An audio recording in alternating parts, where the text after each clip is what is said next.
That's right, guys. It's here. Was looking over this slate for a little while, my man, and it is getting me absolutely just unbelievably pumped for the NFL football season. I am really looking forward to this now. I'm so excited to talk this through with you. I was just looking over it for a little bit and getting excited by myself. So now we get a little rhetoric, a little conversation point back and forth. And like I said, I put on my Randall Cobb jersey for the first time in like 2 years. And after losing all that weight too, it feels really nice and comfortable. So I'm super excited right now.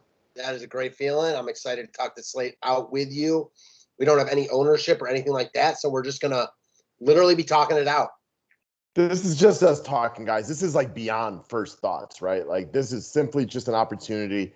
I know a lot of you guys are itching for the NFL season to start. And so anytime you get content, we're stuck in preseason right now. And every time I give this comparison, somebody's like, that makes sense. But preseason football is like a strip. It's a tease. It's really close to something you like a lot. But then you get there and you realize it's not at all what it is that you really, really like. Not even close. I'm with you. I was never a huge fan of strip clubs. And I'm not a huge fan of preseason NFL DFS. You're like, oh, this is great. Then like 2 minutes in, you're like, this is stupid. Give me the real thing. Yep. Amen. All right, guys. So before we hop over to the main slate on this one, just to reiterate for anybody checking this out right now, we're dropping this video on the 14th of August. So it'll be up, until the season starts.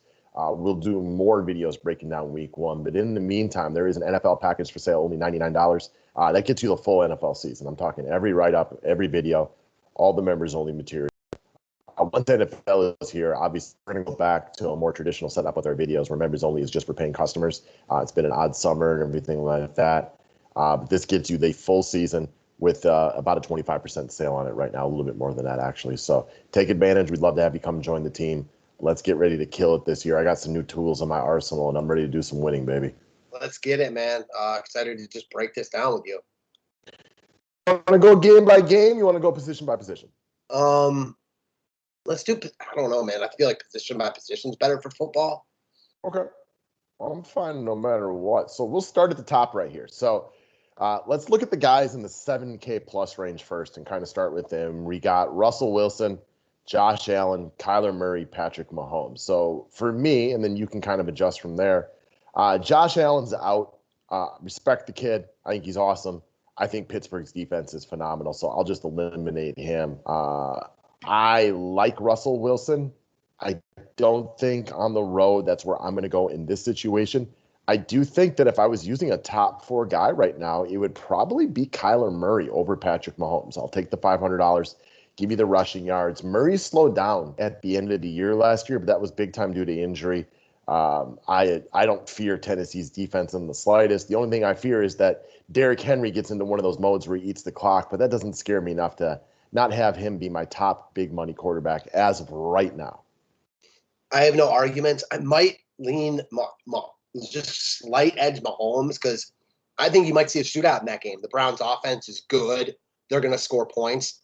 We know Mahomes can score points. Browns' defense is good.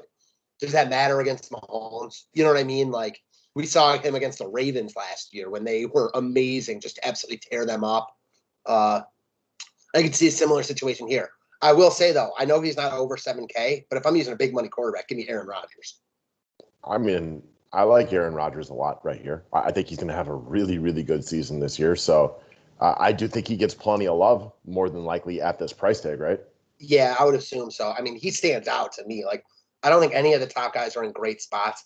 I don't love Kyler Murray on the road. Like, I think he's good enough anywhere. I mean, his rushing ability and the fact that he runs so close to the goal line puts him in play always. And week one, I mean, maybe Arizona, Tennessee's a shootout. You know what I mean? Tennessee's reloaded on offense.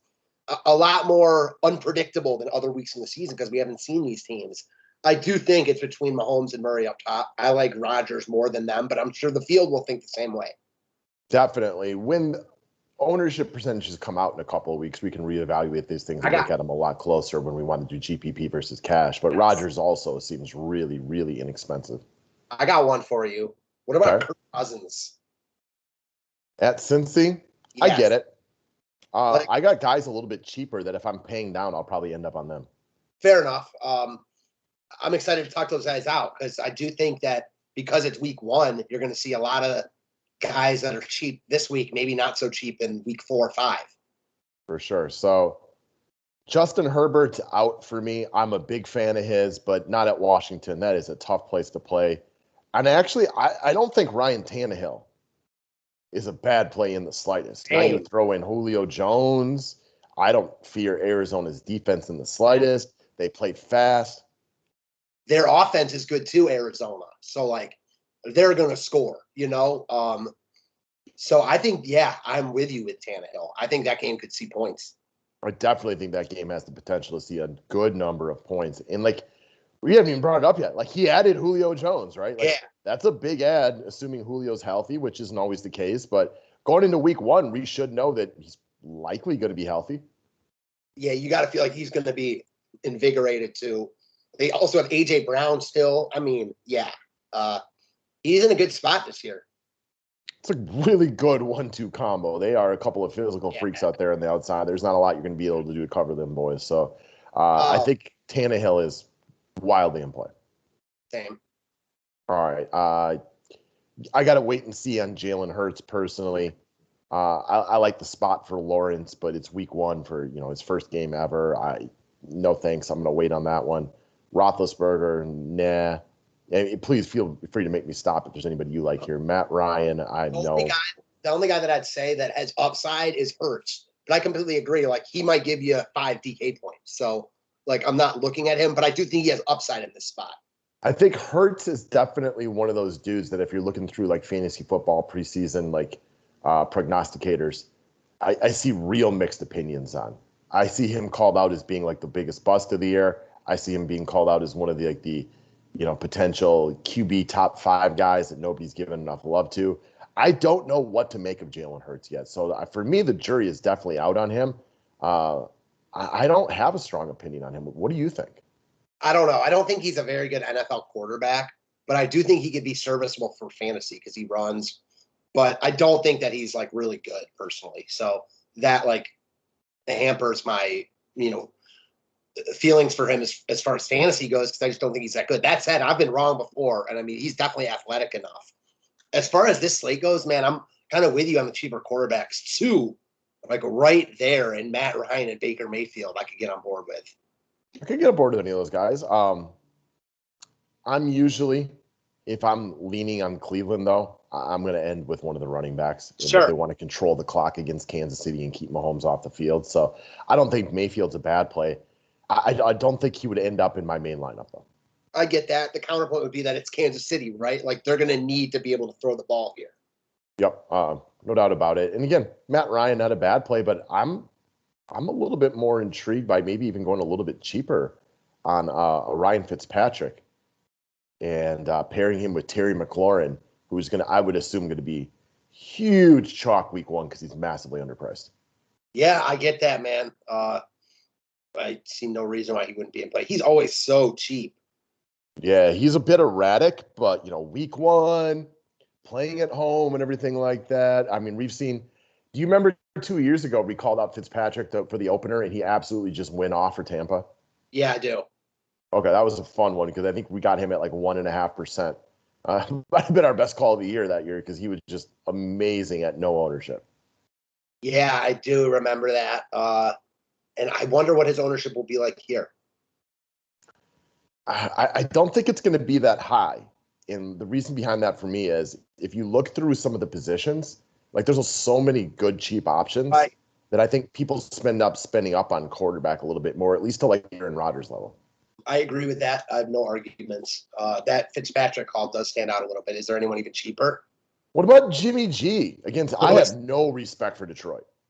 I don't either. I wish that game were at home. You got to feel like, though, Jimmy G's coming in with a chip on his shoulder. They drafted Trey Lance so high. Yeah. Or maybe they're even trying to like showcase him a little bit to like get him some love and get him his trade bait. And this definitely comes down to the matchup. Like, I mean, Detroit's not good. I don't think they're going to be good. I'm a little more hesitant to say like they're not good because we haven't seen them yet. Like, no, you're not. They're not good. Yeah, I mean, maybe it's like maybe Dan Campbell like has them, play better this year. That's all I'll say. And like, it's not like I trust Jimmy G, but I think he's got upside here for sure. Yeah, I was definitely looking at him. I think there's a couple of like narrative reasons, as we just both mentioned, that you can get on board with him week one. Besides the fact that the Lions, we are in a dome, which doesn't matter as much in the early portion of the season when you get like nice weather games. But I always love a game in a dome. Jimmy G probably been sitting there, as you mentioned, chip on his shoulder. 49ers probably also looking for him to play well. Obviously assuming he is the starter week one, which is what we're presuming, but that could change too. I do think that there's upside to be had right here. And he's been effective when healthy. It's just that's really been his big issue. Yep, no doubt about any of that. So, I mean, there's other guys down here. Jameis Winston, assuming he's the starter. Oh, yeah. Forgot about Jameis. I mean, I guess, we'll have to wait and see because there might be a risk that they're going to run kind of a 2-quarterback system. Agreed. But, I mean, Jameis is a good fantasy quarterback. And, I've heard all good things about him in camp. Agreed. Same here. I'm sure he's matured, like, in the past couple of years also. Like, yeah. I mean, I think there's going to be points in that game, too. And you want to keep going down and get cheaper? What about Sam Darnold?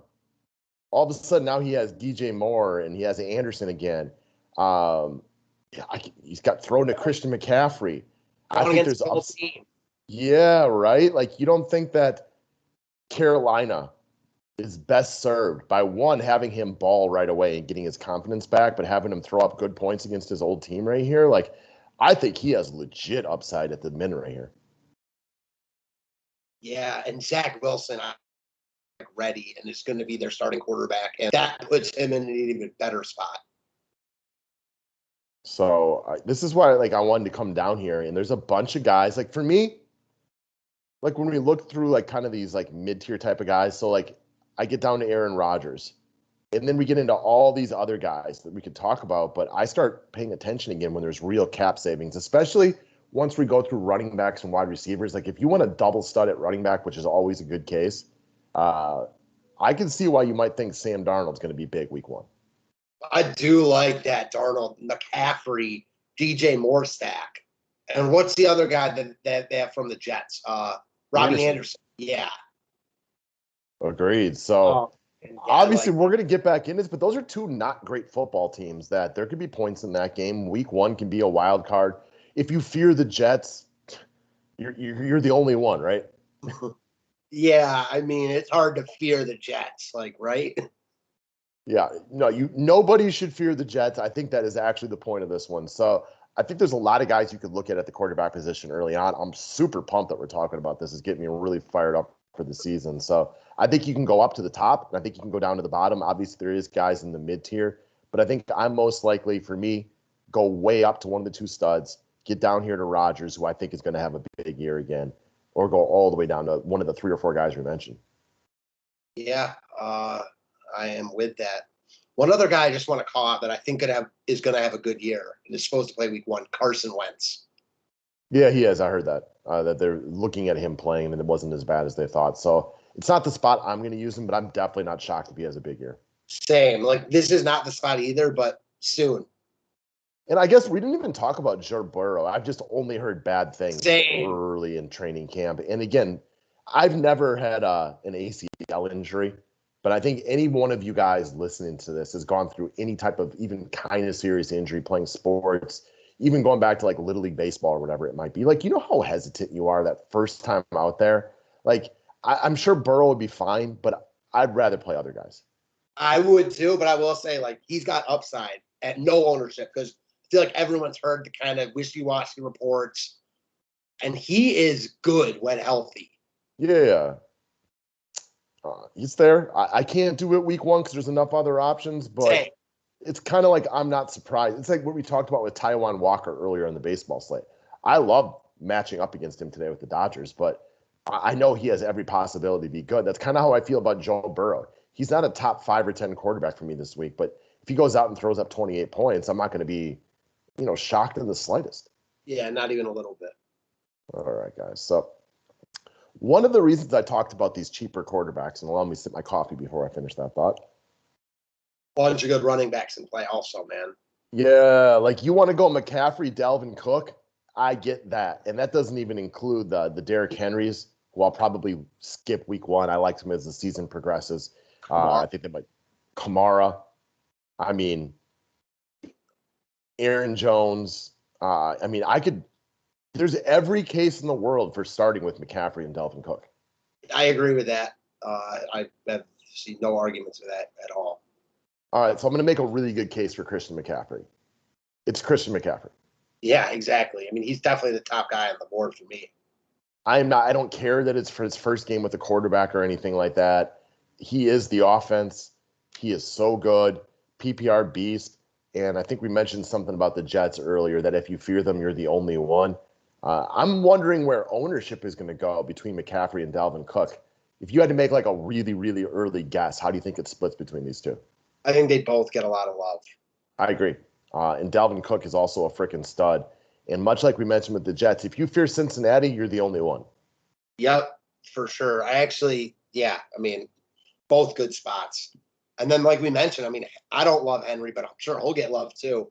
Kamara, and then Jonathan Taylor, who really came on strong as the season progressed last year. Yeah, he did. Taylor's another one of these guys I'm getting some mixed opinions on early in the season, which makes him kind of a curious case for this year. I've heard arguments is that like he's going to be RB1 at the end of the year. I wouldn't go that far. And then I'm hearing people say, well, because of this, this, and this, he is going to be this year's biggest fantasy bust. I'm not saying either one of those things are true. Like, is Marlon back there again? I can't remember what his deal was. Yeah. So he is participate full in practice, start training camp, ready, good to go. I know he had, obviously nothing that happened good for him last year. So, he's back around. There's other reasons too. He's good. Like, he's not as good as Jonathan Taylor, but he's good enough to get carries. Agreed. So I will not be using 8K on Jonathan Taylor week 1. I get it if you feel differently, but I also respect Seattle as a team. I agree. We kind of glossed over Kamara. I'm sure he could be great, but I would rather use Cook or McCaffrey personally week 1. And it's not just because he's playing against my Packers. Yeah, I think I do like him a lot, though. I mean, especially who knows what Michael Thomas's situation is. He's so good. I mean, on his best day, he's got upside right there with the best of them. Yeah, I mean, let's go back to his 8 touchdown performance right? That single-handedly beat me in a few fantasy championships. Douche. He's awesome. No doubt about it. You can only play 3 of them with the flex position, and you're not going to be spending up to 3 studs. So I like Kamara, but he's not much less than Cook. So I still would like the top 2 guys. Now, if we get ownership percentages closer to the season, and McCaffrey and Cook are both 50% and Kamara's 2, well, if you're playing the millionaire maker, that's interesting then. Yeah, exactly. Or just any large field tournament. Agreed. All right. After that, I got to see Saquon first. You know what I mean? Like, I got to see what's going on with him. I don't have much of an opinion here, but I also respect Denver, so it's not my guy this week. Same. I love Nick Chubb. You're obviously a fan as a Cleveland guy. I can see him being good. I don't think I'm going to end on him, though. No, I mean, it just also hurts with Kareem Hunt there. Like, Agreed. A big slate like this. They're both so good. It's the other thing, too. Like, I don't try to over-evaluate my DFS stuff based on this, but you don't think that there's a chance they want to get Kareem Hunt in the end zone, too? Like, it just that one time you get down below into the 5. And, they've been alternating carries. Like, you don't think Kareem Hunt, there's a chance that the team wants to get him to score in his old stomping grounds? Could happen. Yeah, I just feel like in any spot, I mean, they basically alternate series. Chubb's going to get a little more run, but like if Chubb if Hunt were out, I would love Chubb on any slate. All right, so I'm a no to Austin Eckler against Washington. I'm hearing a lot of split carries in this backfield to start the year, so I like Austin Eckler as a player, but I'll take other guys down here before him. Yeah, definitely. A couple of guys stand out over him, Aaron Jones and Joe Mixon. Yeah, so again, Swift is another interesting guy this year, but I need to see something from Detroit first, know what they're going to do. But then we get down there like to Aaron Jones. Aaron Jones is one of the better fantasy running backs in the game. He's got a nose for the end zone. There's no Jamal Williams. And until I see it, I don't know what A.J. Dillon's role is going to be. I wouldn't be surprised if A.J. Dillon is one of this year's big sleepers. I wouldn't be surprised if A.J. Dillon gets 3 touches a game. Yeah, I am with you there. I would probably say more than 3 touches a game, but it might not come till later in the season. Maybe. I liked what I saw from A.J. Dillon towards the end of the year, but Aaron Jones is the man. He's got a nose for the end zone. He's the man right here. He's only 6,800. This is a guy who could score 3 times and nobody be surprised. Yeah, for sure. No doubt. As much as I like those top 2 guys in Cook and McCaffrey, there's some mid-tier guys that look really good. Like this whole page right here, I think has a conversation based around it. Clyde Edwards-Helaire is definitely in play. Like I won't land there. Same with Miles Sanders. Agreed. And then I'm getting down to a guy that was one of last year's kind of coming out of nowhere. Great story is James Robinson. I don't know exactly how they're going to use him, and I don't know exactly what's up with Houston, but we don't expect much out of Houston this year. I mean, I wouldn't be surprised if James Robinson's got a big day, week 1. No, I don't really buy into Carlos Hyde being the co-starter with him. Yeah, I mean, I'm sure he'll be the guy. What's up with? I know they drafted the guy from Clemson real early. What's his name? Travis. Yeah. Travis Etienne. Oh God, I can't believe I forgot that. So I mean, listen, he's more of a wild card, and our slate with so many good options, and I just doubt I get there. Agreed. So again, we got the kid Harris from Pittsburgh. Let me see right. But I want to see week 1 on that. He could be awesome. I just hate the spot in Buffalo. I mean, right. Like if this were a better spot, I'd love him here because he is good, and we know Pittsburgh. That said, like their line sucks. Like, and they still have 3 good wide receivers. They could still easily be pass heavy. Part of the reason they couldn't run is because they didn't have good running backs, but their line was terrible too. Yeah, I don't feel like you're giving Pittsburgh a lot more credit than I am this year. I think they're going to be shitty. Okay. I'm not like, using guys against them in DFS. I don't think they're going to make one of the worst teams ever, but I don't think they're going to be that good. And their big offensive line problem is going to really hurt them. All sides of the ball. It's tough. They play in a tough division with Cleveland and Baltimore and everything like that. But I think they are a slightly above 500 team. Yeah, I mean, at the end of the day, it's still the Steelers, right? Like, I mean, you trust them more than the Browns at the end of the day. So I'm with you. Okay. So again, we're loaded up with mid-tier guys right here. Miles Sanders could be a great play. Robinson, Harris, you mentioned Mixon. I think Mixon is a solid play week 1. I'm still not sure what I think about Minnesota this year. I could see Minnesota with a nice bounce back here and being a really good football team this season. Same. I don't know what to make of them either. I could also see them losing this game. Agreed. Gaskin is another one. I don't love going after, the New England Patriots to get a bunch of guys back, but he was good down the stretch. Big part of the receiving offense right here. $6K. I think he's legit got real upside right here. Yeah, I agree. And what if you tell me that Chris Carson is like the lead dog who gets all the touches again? Yeah, I don't love the spot for him. I respect Indy, but I mean, yeah, he's good. And then what about Gibson and Monster? Like, what's up in San Fran? San Fran, I'm going to take a wait and see approach on right now. I think I'll have a better opinion before the season starts. We get a better idea of their depth chart, but we know those guys are good. I have a prediction. I think one of those guys is a real good game here. I just don't know which one. That's fair. I think Gibson is another guy. I kind of like Washington to have, I think they're going to get a lot of chances and opportunities on offense because I think their defense is really good. I liked what I saw from Gibson last year. I think that Scary Terry, and we'll get to wide receivers next, is going to be huge chalk week 1. And the idea of pivoting to Gibson and having him score the touchdowns, I think, is a really interesting pivot. I am with you. All right, so we mentioned kind of Mostert. No thanks to David Johnson, Kareem Hunt. I do think that Mike Davis, as of right now, is listed as the starter for Atlanta. So, again, not running to play him, but we might have a starting running back right here who showed signs of being a decent NFL back last year at only 5,400. I kind of like Atlanta in this spot, too. Sure, why not? At home? I mean, I don't fear Philly at all. Not even a little bit. I mean, I think Atlanta's better than Philly right now.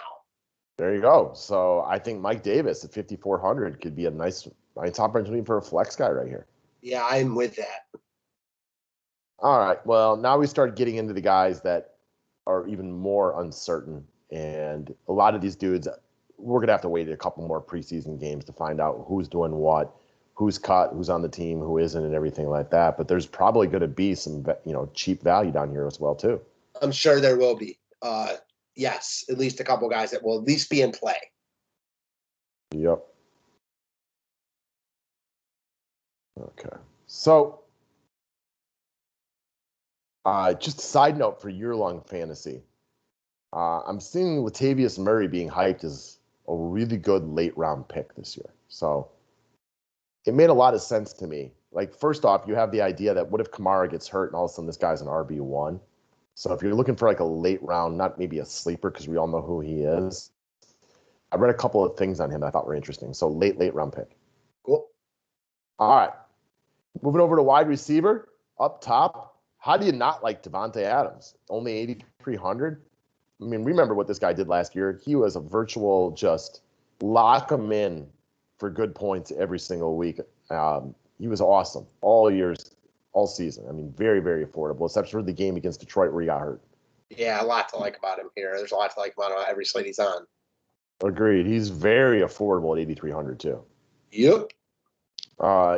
Week 1 last year, he went absolutely off and ruined the slate. I'm sure that'll be in some people's minds, and at this price tag, he's got to be pretty popular on this slate, I'd imagine. I would imagine, especially with Aaron Rodgers. That's going to be the highest pairing, I think.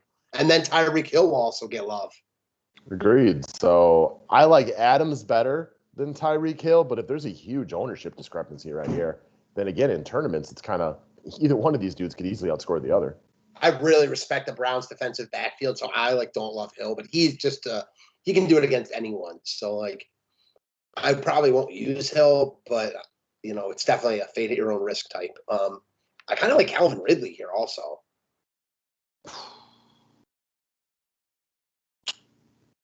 Not sure what I think about him yet this year. He's a guy that I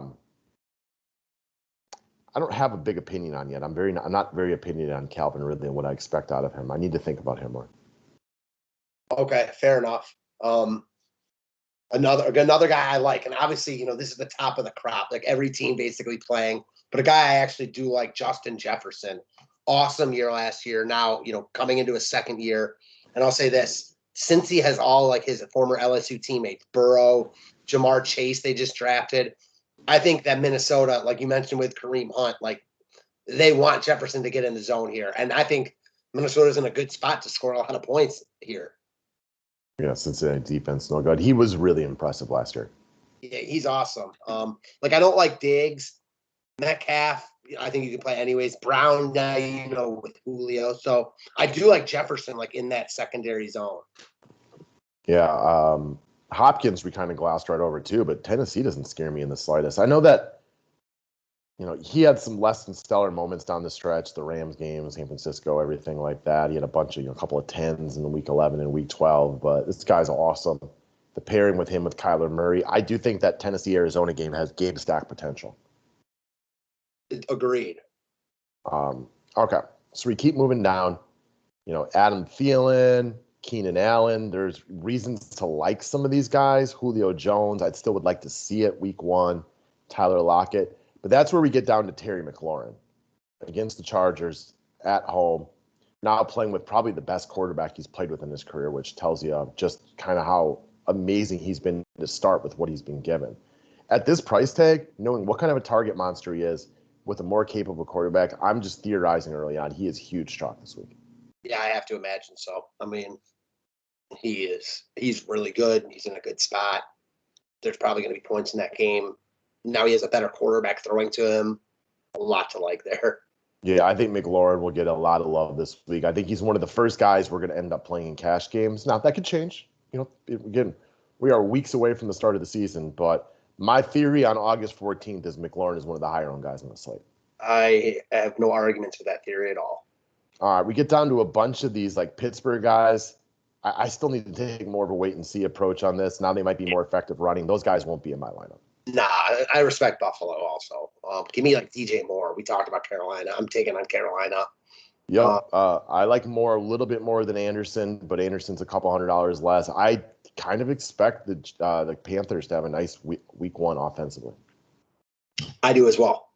So I do think that fading McCaffrey, who I like a lot though, and then going with like a Darnold Moore stack, I think that's an interesting pivot in bigger field tournaments. I'm interested in playing all of them. I really think they put it on the Jets here.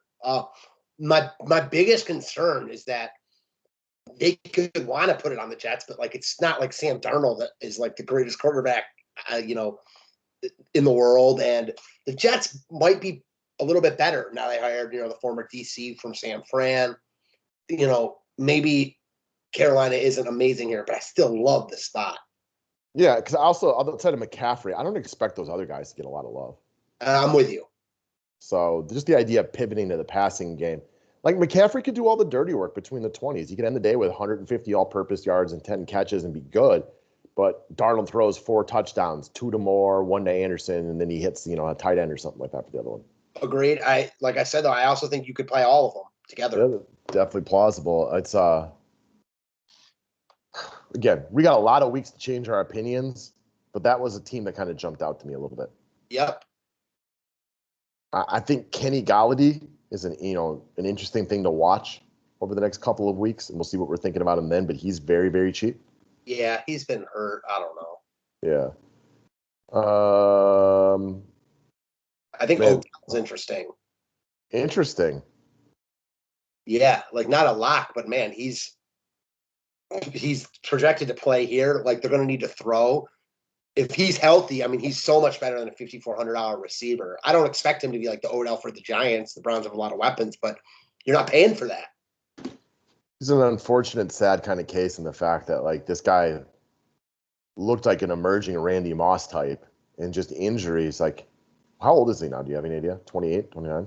I'm not sure. Like he just never, due to injuries, you never really got to see the full showings of what he could have been. Like this is one of those kids that like in a different scenario. He's 28. Right, like 28, like maybe could have gone down as like an all-time great. Yes. I agree. He still has a chance to redeem himself. But I have no arguments with anything you just said. Yeah, you've missed so much time with injury though. It's like also it's just hard for your numbers to even get in like Torrey Holt category and stuff like that. They won't. Yeah. All right.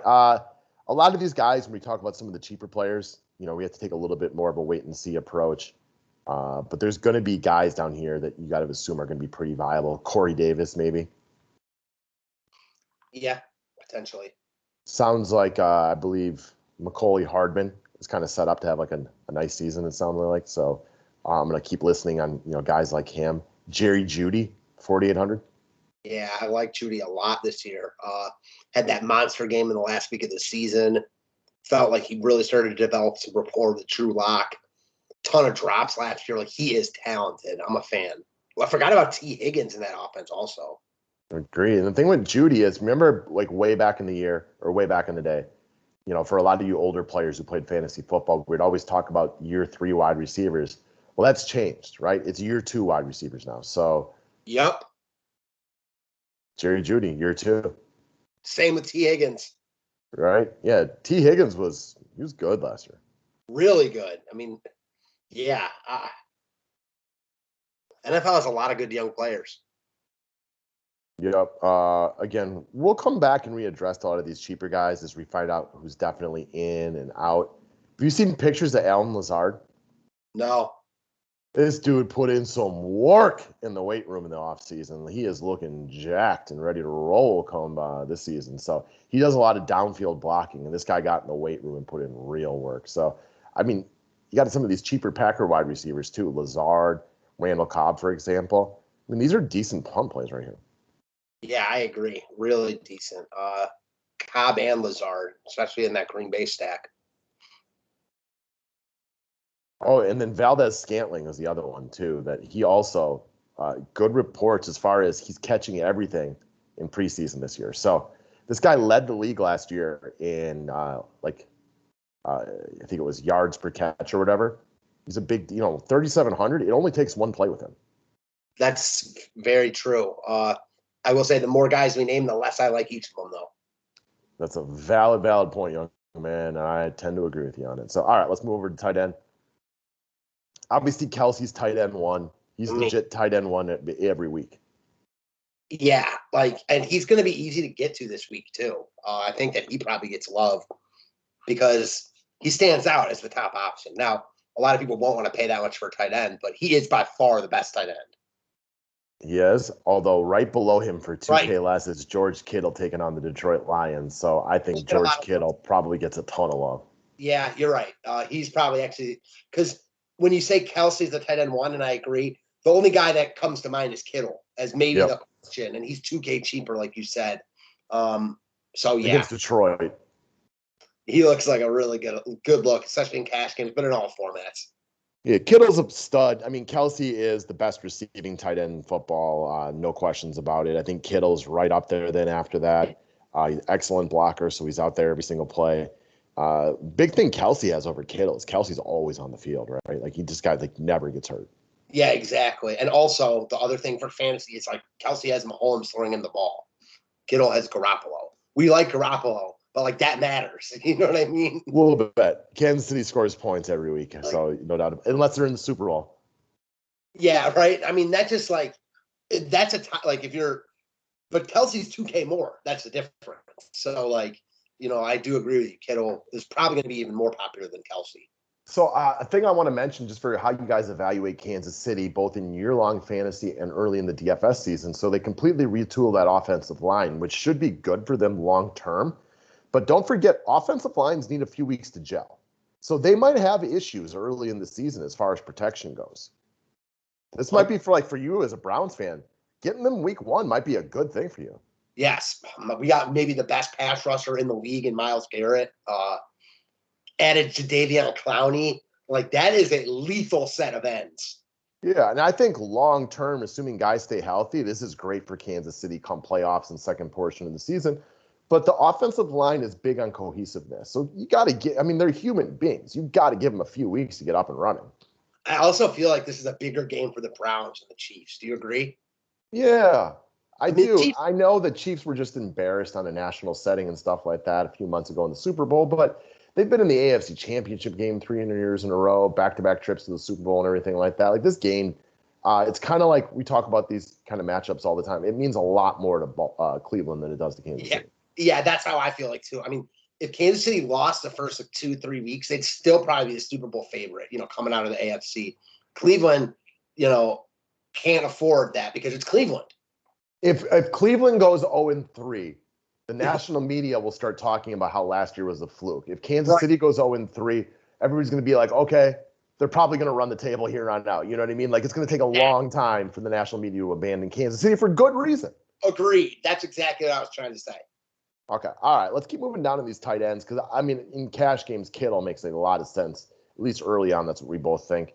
And then I think you get into a wide variety of guys you can take a look at. So Kyle Pitts' name stands out at 4,400, but the flip side of that, guys, is tight end is typically about as hard of a position in the NFL as there is to adjust to year one. So as much as this kid looks like he's going to be, you know, has every potential to be an all-time great, like, tight end is not an easy position to come in and succeed. I do think that he's like, I agree with you, but also in week 6, we could be saying, damn, like, we could have put Kyle Pitts at 4,400 in week 1 against Philly, and we didn't. Pitts is a rare breed. Like, I mean, there's a reason he was taken so high. One of the best receiving tight ends in college. He's more like a wide receiver. I think he gets love, though, because people love this price tag with that name recognition. Hell yes. People love the shiny new toy. That said, you do have Kittle. Like, I mean, I actually don't. I'm going to retract. I don't think Kelsey gets that much love. He's so expensive and other good options. I'm a little torn on Pitts because I can see him busting, but I can also see him scoring twice in a game that, you know, I think Atlanta has no problems moving the ball. So, you know, like we've mentioned already, we're weeks away from ownership percentages, but as those start to fall out and we get better ideas, like, I'm probably not big on Pitts week 1 because of the position that he plays, even though he looks to be a generational talent. However, like, if all of a sudden he just gets no attention, which is not what I expect, well, you're right. Because at 4,400, why couldn't he score twice week 1? Yeah, exactly. 100% agreed. All right, there's other guys that are going to be in play. You know, New England's got a couple of tight ends, and Hunter Henry and Jonnu Smith. I'm probably going to take a wait-and-see approach on those guys a little bit. But what about my boy Robert Tonyan at 4,200, who scored 12 touchdowns last year? Wait, going back, though, I thought Hunter Henry was out. No serious injury. Sidelined for a couple of weeks. I think we're going to have to just wait and see. They expect him to be back week 1. I did not realize that. So, yeah. Yeah, the thing about your boy Tynan, like, do we expect that many touchdowns again? And they also added Cobb. Like, I don't trust it, but I think he's got upside there, obviously. I expect Green Bay's offense to be really, really good again. I like the Packers a lot this year. And now that we have, I think what you're seeing with all the Aaron Rodgers offseason drama, and for a lot of people who were misinterpreting the information, his teammates don't like him. That's a media made-up thing for the most part. His teammates are happy to have him back. And I think the team plays really well together this year, and I think the offense rolls. So, is Tanyan going to be 12 touchdowns again this year? No, probably not. But I would say that about everybody not named Devante Adams, Travis Kelce, and a couple other players. Yeah, I agree. I guess the thing I'll say about, like, Tanyan compared to Tanyan compared to Pitts, we obviously, Aaron Rodgers, the Packers, I agree with you, are going to have a good year. But for all intents and purposes, like, Pitts is the number 2 option in Atlanta. Tanyan is not. There's a lot of guys in this 4K range I was looking at this morning that I thought you could have longer conversations apart. Gesicki for sure. You know who I've heard really good things about in Cleveland that, I just thought about because I saw Austin Hooper. I would not use Hooper, is Njoku. Okay. So there's another deeper sleeper, right? Yep. What if all of a sudden Henry's not back? Now you've got Jonnu Smith at 4,100. He looks really good if Henry's not back. Everybody uses Pitts. What about Hayden Hurst? They're going to run double tight ends from time to time. So there's a lot of guys down here we could talk about. Well, that also might, like, they're going to play Pitts a lot also, but Hayden Hurst is good. So, like, they're definitely going to play him as well. No doubt about it. Adam Troutman, I've heard really good things about. He's supposed to take a step up in this offense. So, it's fun. I told you I was looking through the slate before we got going. I was like, man, I knew I was excited for football, but putting on this jersey to talk football, I'm like, I'm excited. The only thing I'll say about Adam Troutman is remember how much Winston loves Cameron Brate? Yeah. Like, not inconceivable that, like, Troutman's his guy here. And the thing I like about Jameis, and we didn't even touch on this, is I really respect Sean Payton as a coach. So I think that he's going to put his team in positions to be successful. All right, next up, we're going to move on over to the defenses. And I didn't love a lot of the defenses. So if I had the money, I felt pretty good about getting up to the 49ers, who should be a lot healthier this year. But it wasn't like I loved them and thought they were an absolute must-play. No, Detroit did take a step back in quarterback. Stafford to Goff. Goff will throw a share of interceptions. Don't, like, love them on the road. I guess the one team I kind of like, man, and I guess you could say it hurts their offense, is the Panthers. Like, Zach Wilson or whoever's starting for them isn't going to be ready. They're at home. I think they're just going to have a good day here. Yeah, I was looking at them too, but I didn't have a defense that stuck out to me as like, this is easy peasy. I'm going to make 10 lineups and play them 8 times. No, I agree with that. The Giants I don't think are a crazy look either. No, they have a good defense at home against Drew Lock. I thought they were a look as well. I thought, Chargers maybe against Ryan Fitzpatrick. Like, I like Fitzpatrick, but I also know that he can throw interceptions in the right area. Yeah, if they were at home, maybe. I'm not saying that they couldn't be good here, but I just don't think I'll use them. Vikings, if Joe Burrow continues to struggle, I think the Vikings could, their defense was not good last year, but it could be a bounce-back season for them. I just didn't have any defense I loved. Well, the thing that I like about the Vikings, I love playing against these teams that have a bad defense. So, like, I think Minnesota's going to score. So that means that Cincy's going to be passing. Easier way to get points. Even Jacksonville might end up being on play. I got to figure out we have to learn more about Houston. Like, I'm assuming there's no week 1 Deshaun Watson, but maybe he isn't there. I have no idea what's going on. I can't imagine he's playing. Neither can I. Yeah, ever again for them. That's the way I look at it. Been wrong before, though. Mm-hmm. So I think the Jaguars, I don't think their defense is going to be great, but I think they might play better as a team this year. And if Houston's running out just this awful offense, and you're trying to get up to McCaffrey and Cook and Devante Adams, like they're relatively inexpensive. No doubt. Because I didn't really have anybody else down here that I was too excited about. No, I do think like as of now, it's nothing stands out defensively. I don't think Buffalo's a crazy look. No, I'm with you. Wasn't anything super, super cheap that I was too thrilled about. So I think defense might be one that, as we get ownership projections, maybe you just ride the chalk in cash games because, I don't know, you don't love anything, and then we'll make other like kind of, pivot plays in GPPs and hope for a pick six or whatever. For sure. So that was fun. It was fun to knock the dust off and talk a little football. A couple of things that we seem to like is going to be Dalvin Cook from Minnesota. We like the idea of Minnesota in this game, but specifically Cook, maybe Justin Jefferson. A couple of things from Atlanta we like in this game. Probably not a lot of Pittsburgh Buffalo. No, probably not. That doesn't scream like a game that we really like for DFS purposes. No, and it's hard for me to get the Pittsburgh Bills game out of my head from last year where like Pittsburgh couldn't do anything and Buffalo got a couple. Like I swear there was like 4 yards in the first half between the two teams. For sure. Couple of things from San Francisco we like, specifically George Kittle, maybe Garoppolo. We think Arizona, Tennessee has got some real potential offense in this game. So I think that goes overlooked too. I hope so. And if that's the case, like you're going to see me with like a Murray, Hopkins, Brown game stack or something like that. Not exactly sure how to play it out, but this is a game I could be big on. Yeah, Sam. And then I like that Carolina call and the Washington call. Yeah.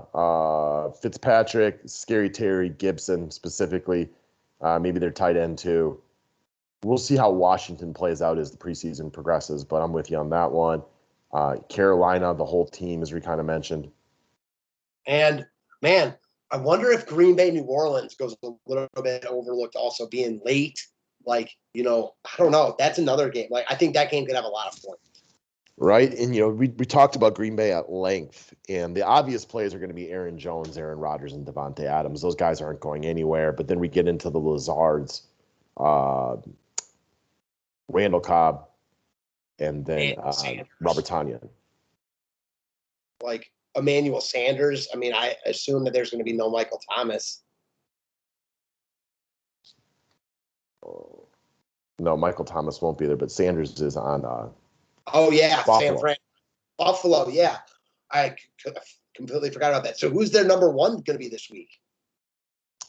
Marcus Colston is coming back to and Joe Horn are going to be the 1 and 2. Yeah, wow, they've got weak receivers right now. They are not strong at wide receiver in the slightest. So I think we have to learn a lot more about New Orleans. And the weaker they are, the more you kind of like the Packers offense. Like there's a statement to be made by Green Bay right here. So if Green Bay plays well and New Orleans struggles early in the season, and this one just happens to go heavily in favor of the Packers, I don't think the Packers are letting up. I think they have a statement to make after a really tumultuous offseason. I agree with you. So I also respect Sean Payton, although sometimes there are parts of me that think Sean Payton's a little bit overrated. Okay, yeah, I know you've said that before. I am a big fan. I think he's good. I think he's a tremendous offensive mind, but the Saints for all the length of Drew Brees' career, you got the Super Bowl to show for it, so that was fantastic, but there hasn't been a ton of winning outside. I'll disagree there. They've been consistent winners. And then also, before Drew Brees went to New Orleans, I don't think anyone thought he was going to win a Super Bowl. True. The flip side of all that, though, is for me, maybe a lot of it was Drew Brees. I'm interested to see what the dynamic is post Drew Brees for how effective Sean Payton is as a coach. Like if it slips down, like last year we saw Brady go on to Tampa Bay, they won a Super Bowl and the Patriots struggle. Now that could change a little bit this year as the Patriots look to be in a better spot. But if they continue to struggle, I'll have to eat a crow sandwich for years to come because it wasn't Belichick then, it was all Brady. Yeah, well, definitely Brady did prove a lot last year. I mean, it's only a 1-year sample size, but he went to a new team and won a Super Bowl. That's freaking, so yeah, even if he, you can't expect them to win the Super Bowl again. So Brady definitely, did so much for his legacy last year, in my opinion. Yeah, and the only way to flip that around was like the Patriots would have to win a Super Bowl with Cam Newton or Mac Jones this year, and Brady would have to massively struggle, which is not something that any of us expect to see coming. Yeah, no, Tampa, I remember I picked them as like a dark horse to win the Super Bowl when we made a video week 10 or 12 because they had been struggling a little bit. It's not like they were amazing all regular season. They just put it together at the right time. So they're going to be scary this year. They're going to be tough to beat, not playing with confidence. You know that Brady's going to keep these guys in line and not be have that Super Bowl hangover. You wouldn't think, at least. Well, my question is, what is Tampa Bay's defense? So the part that will be ignored and forgotten about in the history books is the fact that Tampa Bay's defense over the last 3 weeks of the playoffs, including the Super Bowl, played as well as any defense with the exception of maybe the Ravens that year they won the Super Bowl 20 years ago. And they were absolutely amazing. They all but shut out the Saints with the exception of a trick play with Jameis. They legit played the best game against Patrick Mahomes we've ever seen. They slowed down the Packers. The Packers scored a few touchdowns, but they slowed them down big time. That was as impressive of a 3-game run of a defense that we've ever seen, but they didn't play like that all year. Was it a hot 3 weeks, or did they just get things figured out, and that's who they are now? They're now top 2 defense in football. Yeah, they definitely showed flashes, so they have the talent. I'm not sure. As of right now, this doesn't matter for TFS. They're a Super Bowl favorite. They're right there with the Chiefs. They have to be. Yeah, when you look at all the Super Bowl favorites right now, all it is people just giving you the last 4 or 5 teams we saw last year, right? Chiefs and Buccaneers are 1-2. Then you get into your Packers and your Buffaloes and everything like that. But that will all change probably over the first month. One of these teams is probably not going to be very good, just out of nowhere, be a little bit of a shock. Yeah. And then we're going to see other teams that are really good that you weren't expecting. Maybe it's the Bills that aren't that good, or maybe it's the Packers, or maybe it's the Browns, or whoever, the Ravens. Yeah. Yeah, I expect my Packers to play well this year. But, we lost Corey Linsley. Bakhtiari had a major injury at the end of last season. We play a bunch of good pass rushing teams early in the year. I expect them to be good, but I could be wrong. they could be a 9-8, 10-17. For sure. And same with the Browns. The NFL, it's hard to win. We play Kansas City week 1. All of a sudden you lose that game. Then we play the Texans and Bears at home. What if we only win one of those games and then we go to Minnesota and the Chargers and and lose those games and all of a sudden we're 1-4? That's not inconceivable. Yeah, and I expect Tampa Bay to be right back there, right? But maybe it was just a hot. They were really good down the stretch last year, but they had a bunch of weak opponents and they got going, and then they were okay against Washington, and then they just played awesome, right? They beat down New Orleans, and that defense was amazing. And then they obviously came to Lambeau and beat my boys and demolished the Chiefs in the Super Bowl. But it's not a guarantee they're going to be that good. What happens if all of a sudden Antonio Brown becomes a distraction, Mike Evans gets hurt, 89-year-old Tom Brady gets a little banged up? There's just such a, and I always talk about this with betting. There's such a small margin between every middle team, even the best team and the worst team. So a lot changes from year to year. Absolutely. And that's what's kind of fun about the NFL. Yeah. And that's why when you see people predicting Super Bowls, favorites early in the year, all they do is go look at the last 6 teams that were alive last year, and those are your top 6. Yeah, that's just not the way it's going to be. We've all watched the NFL for enough years that literally everybody listening to this knows that. Yeah, I think there's very good odds that, there's a few teams that we don't think will be good that will be good, and vice versa. So let's just, as long as I got you for a couple more minutes. You got any dark horses that you feel maybe this could be their year? Not necessarily, no. I'm hoping the Browns, obviously. I'm hoping that they can kind of surpass and take that division.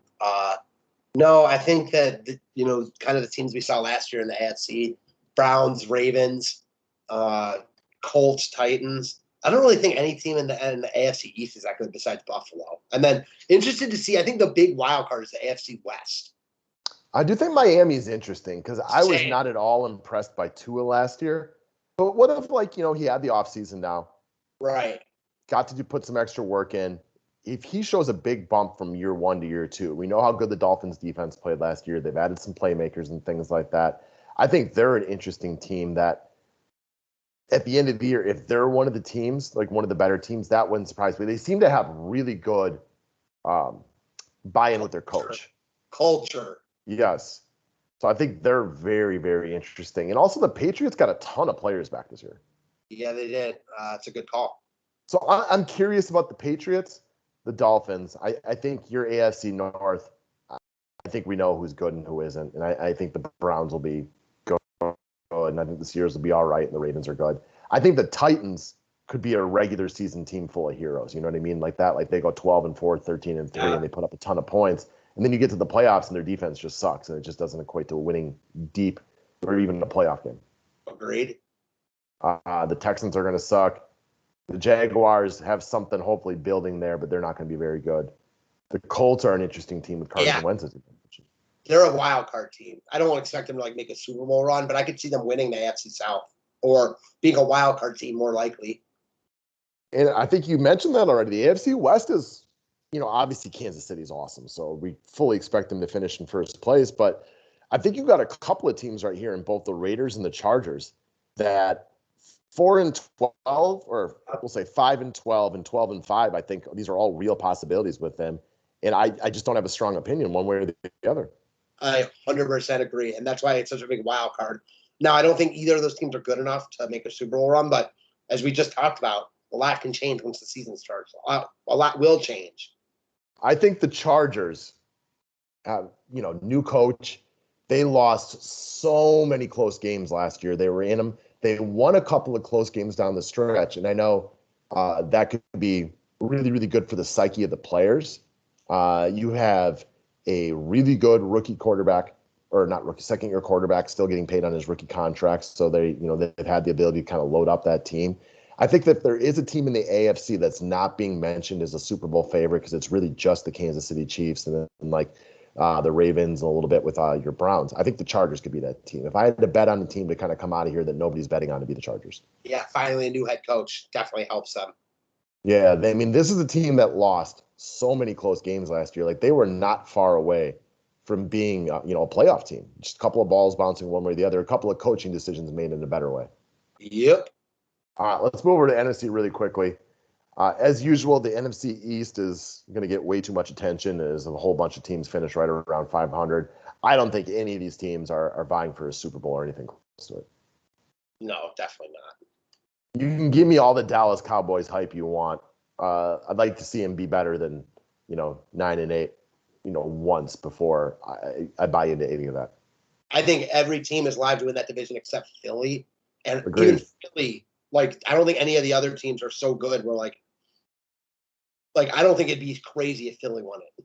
No, not at all. Like, if the Lions won the NFC North, nobody would have seen that coming. But if the the Eagles won the NFC East, I wouldn't be that flabbergasted because I don't think the other teams are that good.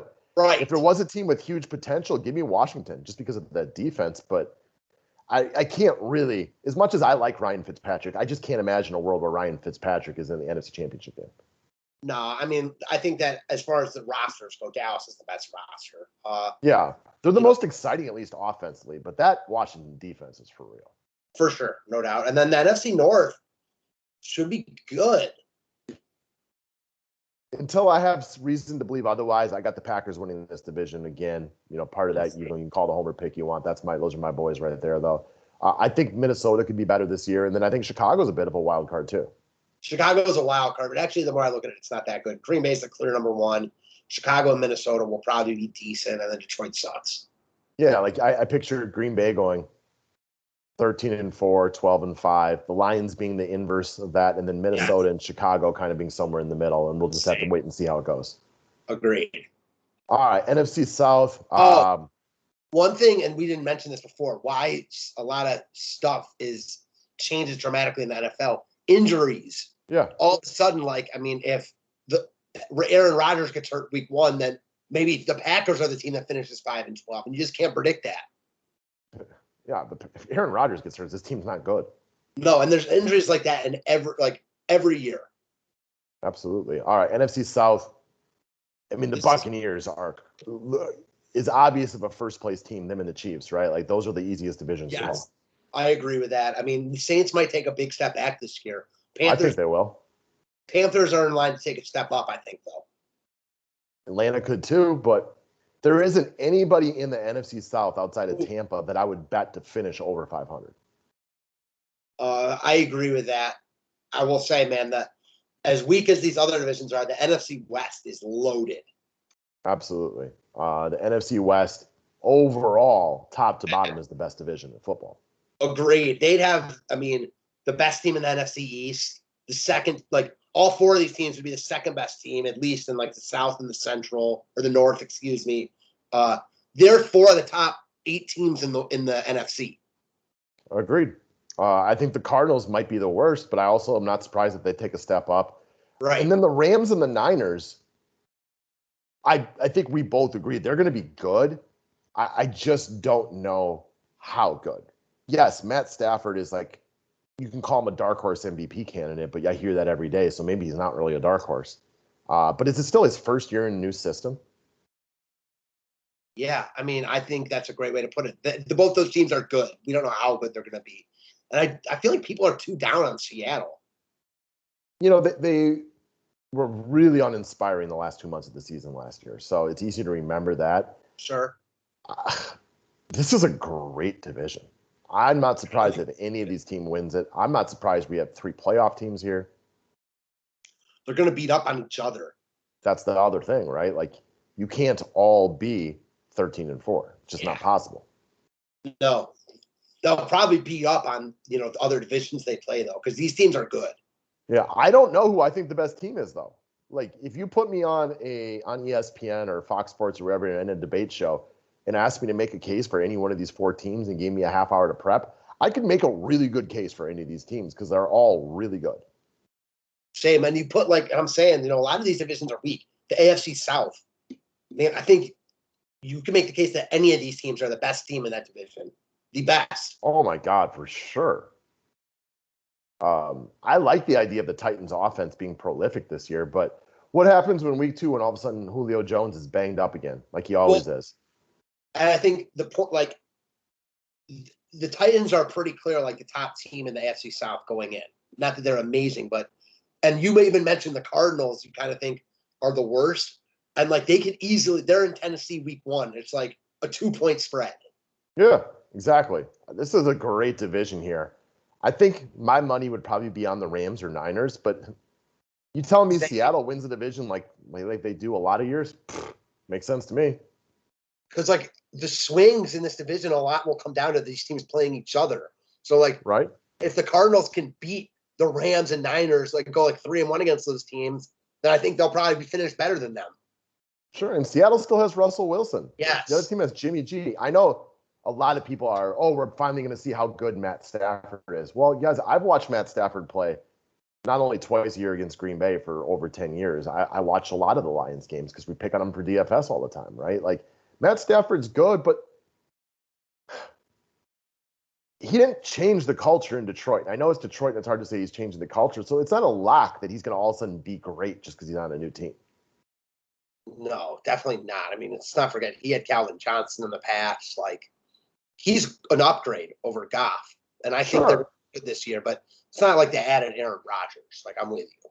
Yeah, this isn't Tom Brady going to Tampa, all right, guys? Matt Stafford is a career-losing quarterback. Now, again, he does not deserve a lot of that blame because Detroit is a dysfunctional team and everything like that. But, some of these great quarterbacks, they change it single-handedly. The best quarterbacks, like, it doesn't matter. They're going to win no matter what. And he is not that type. Like, Baker Mayfield is not that type either. Yeah. But those guys are real rare. Like, Aaron Rodgers is that guy. That's why, honestly, even despite, like, all the legal troubles, Deshaun Watson is that guy. Look how bad Houston is without him. And I'm not saying anything about the off-the-field stuff, but Watson is that guy too, in my opinion. Do you agree? Probably. Yeah, probably. I mean, the Texans made the Like playoffs a there's lot, levels. but in a weak division though, too, right? There's levels to it. Watson might not be as elite as Aaron Rodgers or Brady, but like he's good enough where he's going to win no matter what. I know that they had a bad year, but prior to that, I mean, and this team is awful without him. Well, I know that you have been legitimately driving the train of the Bill O'Brien is the worst football mind of all time for, before a few years before. That guy really destroyed that franchise.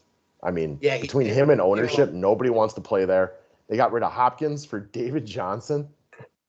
They have like no first round picks. I mean, they've traded all their picks. Watson is like their one guy that they could build around. Has no interest in ever playing there again. I wonder what's going to happen with him. I don't know, man. It has really become quiet with him for a Yes. long time. So, yeah, I heard a couple of talking heads bring that up last week. They're like, this is either really good or really bad for him. I don't know which one it is because nobody's saying a damn thing. I feel like it's bad because all the silence started right when all that legal stuff came up. And I don't know, man. Like, it's just bizarre that we haven't heard. It's been so, like you said, silent for what seems like months now. Right? Or maybe it's good. Maybe I have no clue because nobody's saying anything. And I'm sure, like, if you had no life, you could get into some deeper research in it, maybe learn a little bit more. But who has time for that? Yeah, I mean, listen, so at some point something will happen, like whether he's traded or they announce that, like he's gonna, because it's not like he's just never gonna play football again. You know what I mean? You wouldn't think so. So I don't really have a sleeper out of the NFC right now because if you look at the NFC West, I don't think any of those teams would be considered sleepers. I agree. In the NFC South, like Tampa Bay is just a cut above the rest. I have no respect for any of those other teams. Like, In the North, it's Green Bay, and then I mean I don't think the Vikings or Bears are going to be. I think the Vikings could be better, but I don't see them as having any opportunity to win multiple playoff games. this might change this year, but at least last year, there just weren't that many good teams. And like, especially in the NFC, there's so much mediocrity here. Green Bay, Tampa Bay, the teams in the West stand out as the best teams, like by a mile. Yeah, here's my breakdown of the North. You just said it. Tampa Bay, Green Bay, whoever wins the East, and the four teams in the West. I said that you could make the case that the four teams in the West are four of the top 8. I think they're four of the top 6 in the NFC. Yep.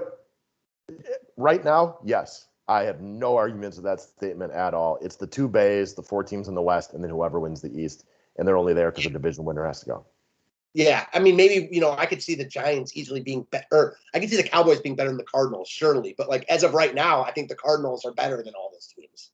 Agreed. And so I guess for me, like if I had to pick like a darker horse, like big odds Super Bowl team, it'd be the Chargers because I do think the new coach, I massively respect Justin Herbert. They got plenty of talent offensively in order to be kind of explosive. And if they could ever just get guys on their defensive end to stay healthy for an extended period of time, they actually could have a pretty good defense. Yeah, I agree. I'm going to say one that it's not really a sleeper because they've been good recently. And I hate saying this, but man, I think people are sleeping way too much on Baltimore. Okay. I guess I don't look at people sleeping on Baltimore, but I agree. I think they're a pretty good football team, and all that we need is Lamar Jackson to keep taking a couple steps forward slightly on his throwing. Their defense is going to be there. I think Harbaugh's a great coach. Yeah, they added a receiver, and I'm trying to think of who it is. They added Sammy Watkins, and they also drafted Bateman in the first round, who's hurt, which sucks for them. But they added some weapons. I'm hoping that the Browns can be better than the Ravens, but I think both those teams could be really good. Yeah, I mean, for me, if I had to bet the Ravens or the Browns to win the division, I'd bet the Ravens only because I trust the organization more. I agree with you, but it's close now. It's closer than it ever has been. That's for damn sure. Yeah. I mean, I expect your Browns. I don't think you guys are going to take a major step back this year. If anything, I think you guys could even maybe be better. But I trust the Ravens just as an organization. I agree. I would trust the Browns because it's the Ravens. Same, but on that same, like the Browns talent-wise, probably are even more talented than the Ravens. Browns have done a great job drafting from all that stuff. The difference is Lamar Jackson obviously is better than Baker Mayfield. But the Browns are, man, I'm excited. This is getting me so pumped for NFL.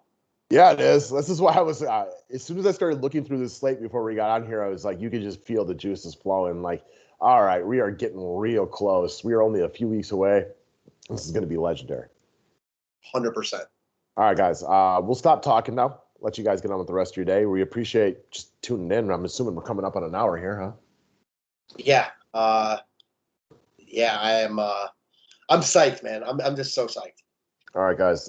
We will be talking plenty more about week one. Oh, we're over an hour, actually. And best of luck on everything else until then. Thanks, guys.